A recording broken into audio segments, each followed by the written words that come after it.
I found the ring box in my drawer while I was packing. She was standing in the doorway watching me, trying to figure out what I was doing, why I wasn't yelling, why I wasn't asking her to explain.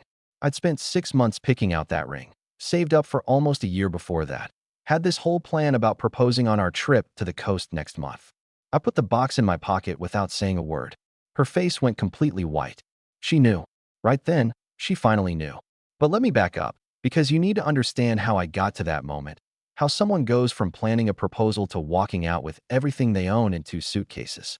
It started the night before, on my birthday, when she told me she had to leave. Not asked, told. We were supposed to have dinner, nothing fancy, just the Italian place we always went to, the one where they knew our order before we sat down. I'd taken the day off work, cleaned the whole apartment, even bought flowers for the table because she liked that kind of thing. She came home around 6, and I could tell something was off immediately. She had that look, the one where she's already made a decision and she's just figuring out how to sell it to you. She said she needed to go see him, not even sitting down, still holding her purse. I was putting plates on the table. I stopped and asked who. I already knew. She told me it was her ex, that he'd called, that he was really struggling, his dad was in the hospital, and he was having a panic attack. She needed to go make sure he was okay. The fork I was holding felt heavy. I reminded her it was my birthday. She said she knew, apologized, but insisted this was serious, that he didn't have anyone else. That part stuck with me. Doesn't have anyone else. Like I wasn't standing right there. Like our plans didn't matter.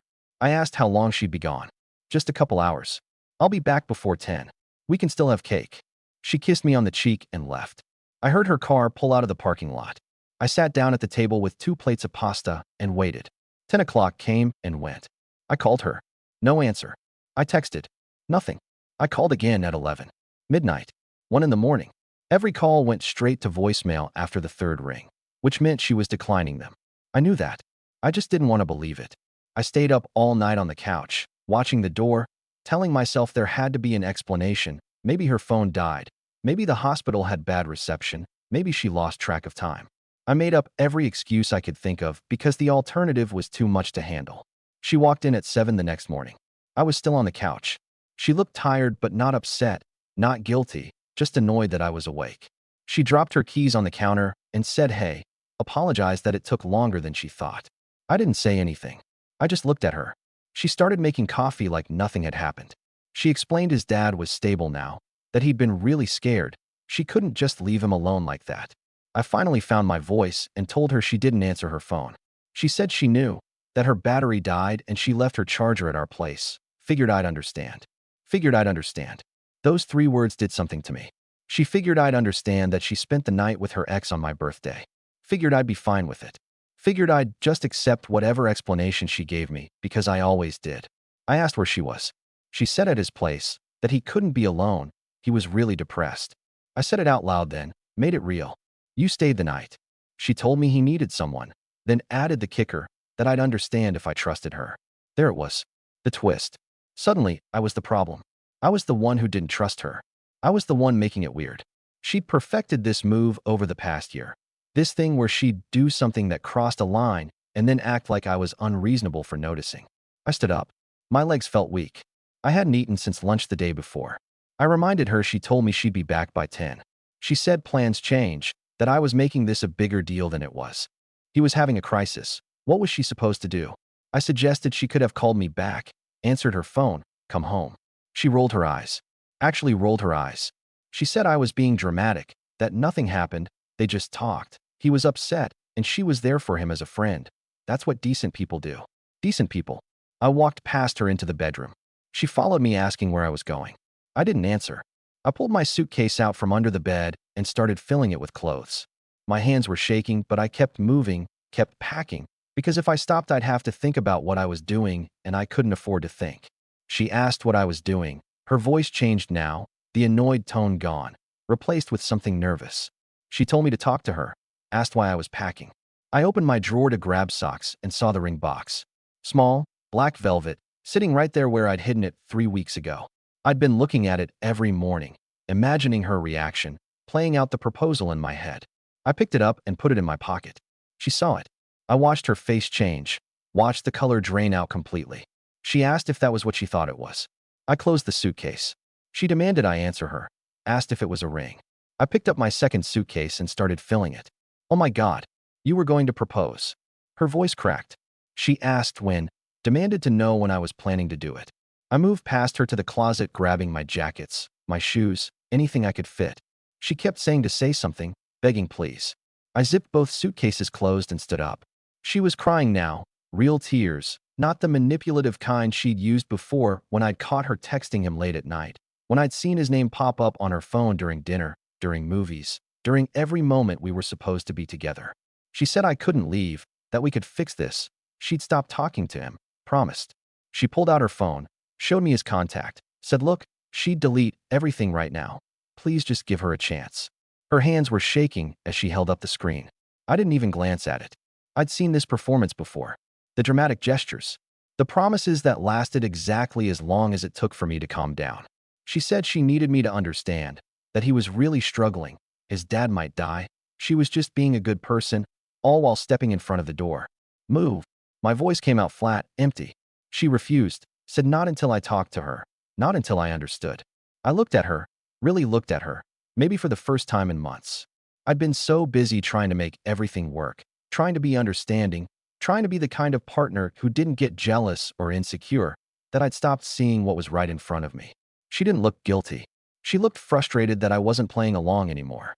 I said it again, just that one word. Move. She stepped aside. I think she finally realized that something had broken, something that couldn't be fixed with tears or promises or making me feel like I was overreacting. I carried both suitcases to my car. She followed me down to the parking lot, still talking, still explaining, her voice getting higher and more desperate with every step. I loaded everything into my trunk. She grabbed my arm, asking where I was going to go. I got in my car. She said I couldn't just leave, that we lived together, we had plans, we were going to get married. I closed the door, started the engine. She was standing in front of my car now, hands on the hood. I put it in reverse instead, backed out slowly until she had to move. As I drove away, I looked in the rearview mirror and saw her standing there in the parking lot, phone already in her hand. I knew who she was calling. I'd always known. I just hadn't been ready to admit it until I saw that ring box and realized I'd been about to promise forever to someone who couldn't even give me one honest night. Notice how she made him question his own reality. That's manipulation 101. I drove to my brother's place. He opened the door, took one look at my face, and stepped aside without asking questions. I dropped my suitcases in his guest room and sat on the edge of the bed staring at nothing. My phone was blowing up. Texts, calls, voicemails. I turned it off. My brother brought me coffee and toast around noon. I hadn't realized how much time had passed. He asked if I wanted to talk about it. I shook my head. He nodded and left the room. That's when it hit me, really hit me, that I'd just walked away from 3 years of my life. 3 years of building something.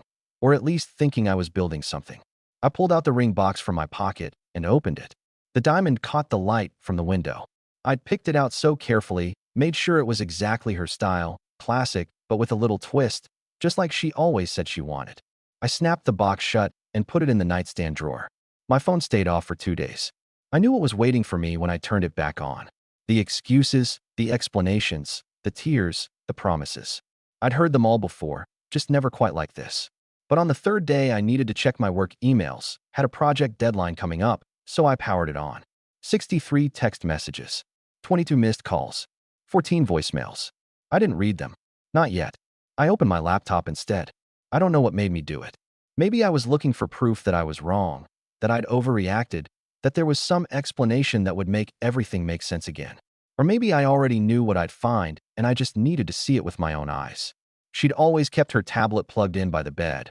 One of those things she never took anywhere, just used it for reading before sleep. We'd bought matching ones last year, synced them to the same cloud account for shared photos and grocery lists and calendar events. I'd never looked at her messages before. Never had a reason to. Trusted her completely. That word felt like a joke now. I logged into the cloud and opened her message app. The first conversation I saw was labeled with her sister's name. I almost scrolled past it. Then I noticed the message preview didn't sound like her sister at all. I clicked on it. It wasn't her sister. She'd renamed his contact, hidden it in plain sight.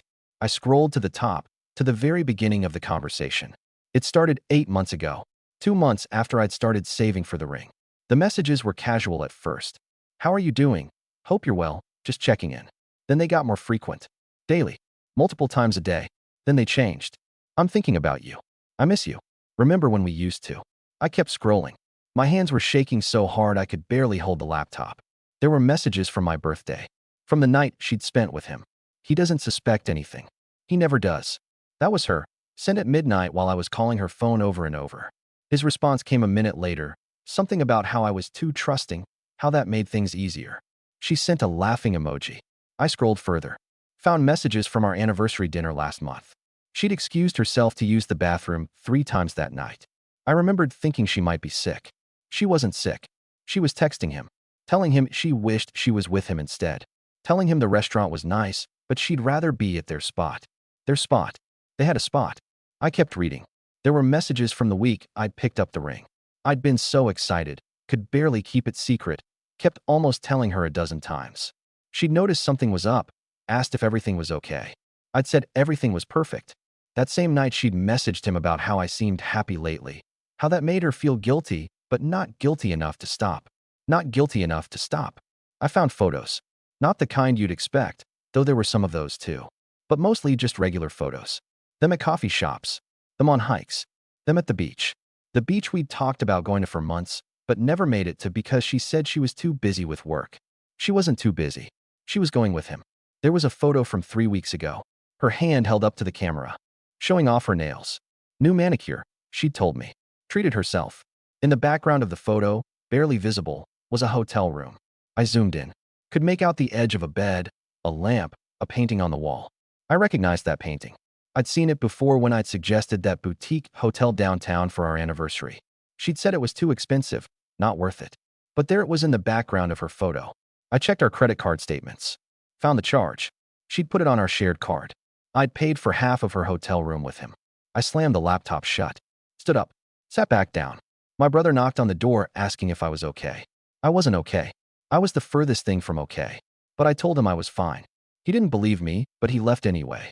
I opened the laptop again. I had to know everything. Had to see the whole picture.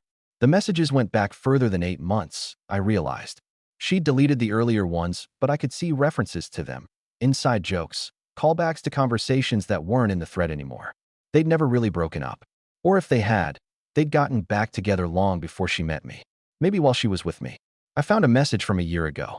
She'd sent him a photo of her engagement ring finger, bare, with a caption about how it wouldn't stay that way forever, but she was enjoying her freedom while it lasted. Freedom. While she was living with me. While I was putting her name on the lease. While I was introducing her to my family as the person I was going to marry. There were messages about me. So many messages about me. How I was safe. How I was stable. How I was exactly what she needed for the future she wanted. But he was what she needed for everything else. He asked her once why she didn't just leave me. Her response was clinical. Cold. She said I had a good job, good credit, wanted the same things she wanted, house, kids, suburban life. He didn't want those things. He wanted to travel, work odd jobs, live without plans. She wanted both. So she was taking both. There was a message from 6 months ago, right after I'd told her I loved her family, loved how close we'd all gotten. She'd screenshotted my text and sent it to him with a comment about how easy I was to please, how I bought into the whole thing without question. He'd responded asking if she ever felt bad. She said sometimes, but not enough to change anything. Not enough to change anything. I found messages from last month, from the night we'd gone to see her parents for dinner. Her mom had pulled me aside, told me how happy she was that her daughter had found someone like me, someone solid, someone who'd take care of her. I'd felt so proud, so honored. That night, after we got home, after I'd fallen asleep, she'd messaged him about how suffocating it all felt, how she couldn't wait to see him, how she needed a break from playing house. Playing house. That's what I was to her. A game. A role she performed. I scrolled to the most recent messages. From 2 days ago, the morning after I'd left. She'd told him about the ring, that I'd found it, that I'd walked out, that everything was falling apart.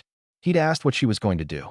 She'd said she needed to fix it, get me back, at least until things were more settled. At least until things were more settled. Not because she loved me.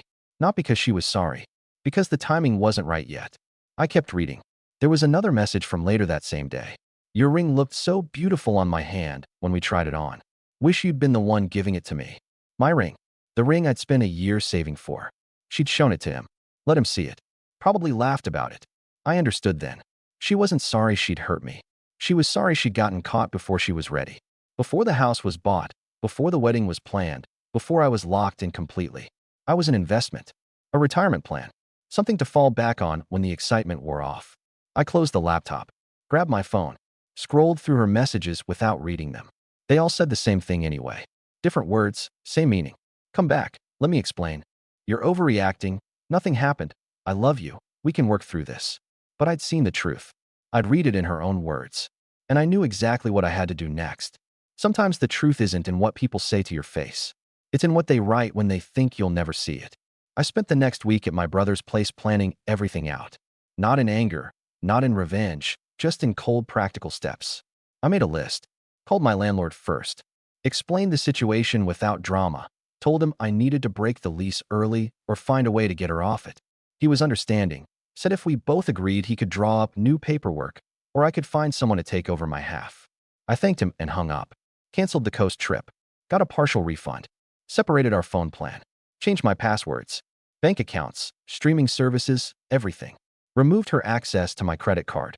Every shared thing we had, I quietly untangled.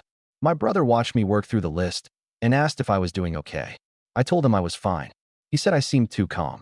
Maybe I was. Or maybe I'd already done all my processing in that guest room staring at her messages. Maybe there was nothing left to feel. On the 8th day, I went back to the apartment. My apartment now, at least for the next few weeks until I figured out the lease situation. I'd texted her the day before, told her I'd be coming by at 2, asked her to be there. She responded immediately, said she'd be there, asked if we could talk. I didn't respond.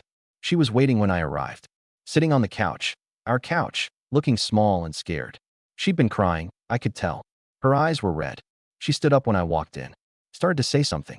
I held up my hand, pulled out my laptop, set it on the coffee table, opened it to her messages, the ones I'd screenshotted, saved, organized. I turned the screen toward her. I read everything. Her face changed, went from hope to panic in less than a second.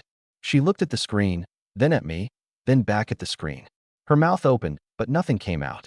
I watched her scroll through the screenshots, watched her realize how much I knew, how long I'd known. She tried to close the laptop. I didn't stop her. Didn't matter. I'd already seen it all. She started talking fast. Said it wasn't what it looked like. The messages were taken out of context. She was venting. She didn't mean any of it. People say things they don't mean when they're confused. I let her finish. Then I told her I'd already talked to the landlord. We were breaking the lease. She needed to figure out where she was going because I wasn't staying here either. She said we didn't have to do that. We could work this out, keep the apartment, start over. I told her there was no starting over. The landlord was waiting for us to decide who was leaving and who was staying, or if we were both walking away. She could have the place if she wanted it and could afford it. She switched tactics.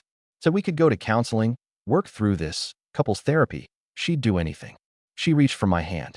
I stepped back, asked her why. Just why?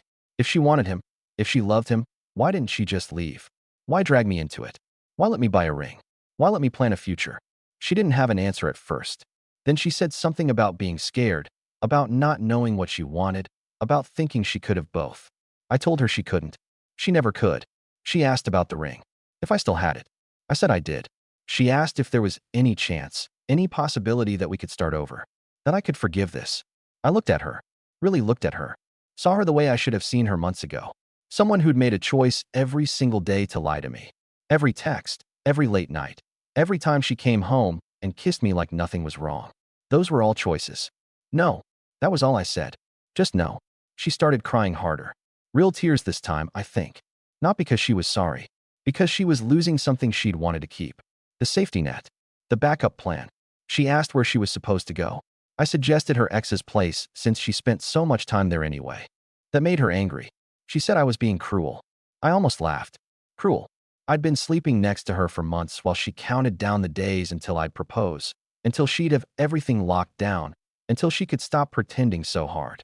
And I was being cruel. She tried a different approach. Said her family loved me. Asked what I was going to tell them. I said I'd tell them the truth if they asked, but I wasn't going to broadcast it. That was between her and them. She looked relieved for a second, then scared again. Asked what I meant by if they asked. I told her I'd already started getting messages from mutual friends. Word was spreading. Not from me, but from someone. Maybe someone from his circle. Maybe someone had seen them together. Maybe she'd confided in the wrong person. Didn't matter. People were starting to ask questions. Her perfect image was cracking. She begged me not to show anyone the messages. Said it would ruin her. I closed my laptop and put it back in my bag. Told her I wasn't going to show anyone anything. I didn't need to. She'd done this to herself. I grabbed the last few things I'd left at the apartment. My books. Some photos. My coffee maker. She followed me around asking what she was supposed to do now. How she was supposed to fix this. I told her that wasn't my problem anymore. She grabbed my arm at the door. Harder this time. Desperate. Asked if I hated her. I pulled my arm away gently. Told her I didn't hate her. I just didn't trust her. And without trust, there was nothing left to save. She asked if I'd ever loved her. That question sat heavy between us. I had loved her. Or I'd loved who I thought she was. The version she'd shown me. The one who wanted the same future I wanted. But that person didn't exist. Never had. I told her I loved someone who wasn't real. She said she was real. I said no. She was just good at pretending. I left. She didn't follow me this time. I drove back to my brother's place and felt nothing. No anger. No sadness. Just empty. My brother asked how it went. I said it was done. He asked if I wanted to talk about it. I said no. We ordered pizza and watched a game on TV and didn't mention her once. Over the next few weeks, things settled into a strange new normal. She ended up keeping the apartment, said she'd get a roommate to help with rent. I moved into a smaller place across town, 1 bedroom, cheaper rent, closer to work. Didn't need the space anymore. Fresh start. Sold the ring back to the jeweler. Got about 60% of what I'd paid. Used the money for new furniture. Started taking evening walks around my new neighborhood. Nothing intense, just walking, listening to podcasts, clearing my head. My brother suggested I try meeting new people when I was ready. I told him I wasn't there yet. He said that was fine, but when I was ready, he knew some people. I appreciated that he didn't push. Her texts eventually stopped. Took about 3 weeks. The first week was constant. Apologies, explanations, promises. Second week was anger. Accusations that I'd given up too easily, that I never really loved her, that I was cold and unforgiving. Third week was bargaining again. Final desperate attempts at fixing something that couldn't be fixed. Then silence. I heard through mutual friends that she'd moved in with him. The ex. Her real choice. Someone told me they'd seen them at a bar together, that she seemed happy. I didn't ask for details. Didn't want them. Another friend mentioned she'd been telling people I'd left her without explanation, that I'd just walked out one day over nothing. I didn't correct the story. Let her have whatever narrative she needed. About 2 months after everything ended, I ran into her mom at the grocery store. She looked uncomfortable. Asked how I was doing. I said I was good. She said she was sorry things didn't work out. I told her I was sorry too. She hesitated, then asked if her daughter had really done what she'd heard. I didn't answer directly. Just said sometimes people aren't who we think they are. She nodded slowly. Said she'd always liked me. Hoped I'd find someone who deserved me. I thanked her and moved on. That interaction sat with me for days. Her own mother had heard something. Had pieced it together. The perfect image had completely shattered. I found myself thinking about the ring sometimes. About the proposal I'd planned. The speech I'd practiced in my head. The future I'd imagined. It felt like someone else's life now. Someone naive. Someone who believed too easily. But I didn't regret walking away. Not for a second. Not when I saw those messages. Not when I understood I was just a placeholder. A safe option while she kept her real life hidden. Because the moment I stopped forgiving, stopped making excuses, stopped trying to understand the incomprehensible, everything became clear. She'd thought I'd never leave because I always forgave. Because I was safe. Stable. Predictable. Easy. She'd thought wrong. And now she was living with her choice, and I was living with mine. The difference was I could sleep at night. Walking away isn't giving up. Sometimes it's the only way to save yourself. Do you think he was too cold, or did she deserve exactly what she got? What do you think about this story? Let me know in the comments, drop a like, and don't forget to subscribe for more real-life stories.